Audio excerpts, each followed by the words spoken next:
The banana. Everyone knows that this fruit, what it is and everything all about it. They know that it's yellow. But many would never think to relate it to globalization, cultural hybridization, or Ritzer's something to nothing perspective. Well, I did, and I will explain the banana using these terms. The history of the banana.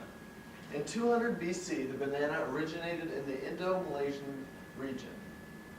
In 200 AD, plantations started to sprout up in China.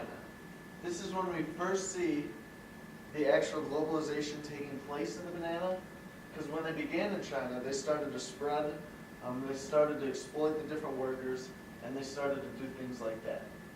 In 1500 AD, the Portuguese brought the banana seed to the Western world. They brought this banana to West Africa to grow it there and exploit the workers there. In 1836 AD, in a Jamaican plantation, the banana underwent a mutation and the yellow color was produced. Then, in 1900 AD, the United Fruit Company in the United States of America began to commercialize the fruit. Globalization. Ritzler defines globalization as the imperialistic ambitions of nations, corporations, organizations, and the like in their desire, indeed need, to impose themselves on various geographic areas. That is a load full of words right there. How does the banana relate to globalization now? Let me explain this to you. The Portuguese brought the banana over to the West Africa region so they could exploit many of the people that lived there before they came. They made them work on their plantations, they made them grow the banana crop so that they could sell it to others around the world. They influenced mainly the Angola and Mozambique people. They changed how they cooked, the different techniques they used, how to cook, and the different spices that they put in their food. And you can still actually see today the influence that the Portuguese had on the Angola and Mozambique people. And that's quite a shame. Cultural hybridization. How does the banana relate to cultural hybridization? Well, the banana has gone through many changes to show its cultural heritage. Now, cultural hybridization is the increased diversity associated with unique mixtures of global and local sectors. One example is the Jamaican plantation, where the original brown banana actually went through a mutation that was developed by the fertilizer that they used to plant with the banana and the soil that was actually there indigenous to the Jamaican land. This yellow banana actually is what sprouted the banana revolution, which was actually brought on because the banana was now easily to eat, it was a lot sweeter, they didn't have to cook it now. There are also different names for the banana around the globe, depending on the influence that each culture had upon it. Now each place around the globe, each country, uses a different way to categorize the banana and to name it.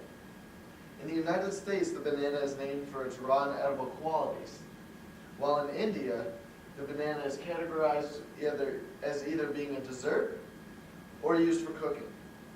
Now an example of the different name comes from Costa Rica. Now the Costa Ricans actually call the banana guino. So now I'm going to relate the banana to Ritzler's something and to nothing spectrum. Now, was the banana ever a something? Yes, it actually was. Back when the banana was first originally located in the Indo-Malaysian region, it was actually a something. People just grew the banana for their own families to eat and to live off of. And then as time went on,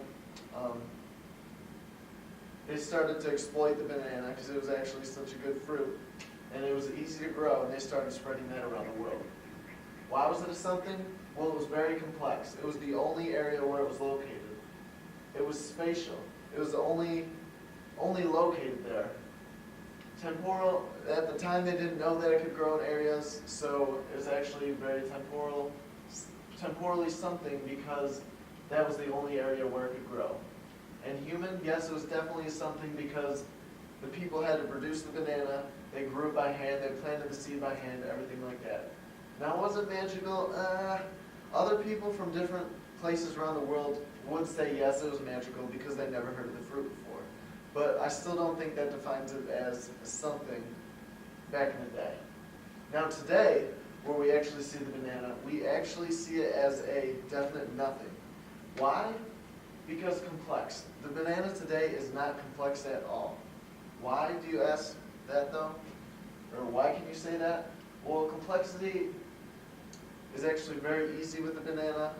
The only thing that they have to do, they actually have seeds that are already prepackaged. All you have to do is plant them into the ground, which they actually have machines to do that now.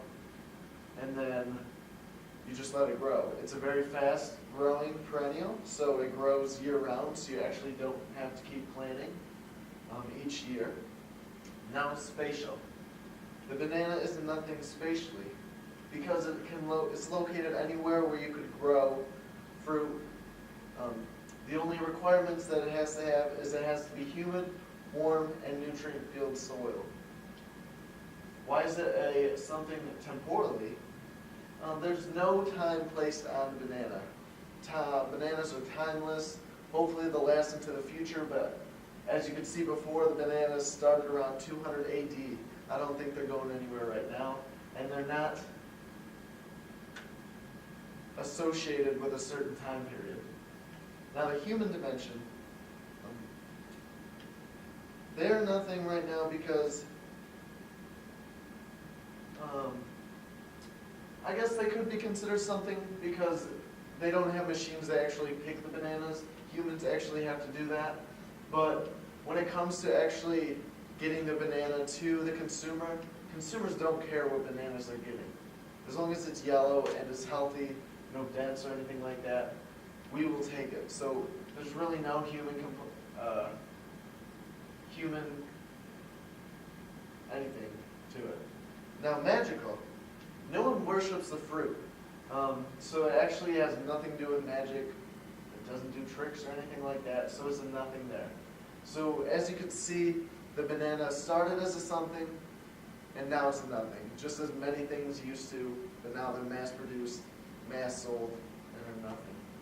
Now in conclusion, as you can see, I hope you now know a little bit more about the banana. I hope that you know you can relate fruit and foods, especially the banana, to globalization, research something to nothing spectrum, and cultural hybridization.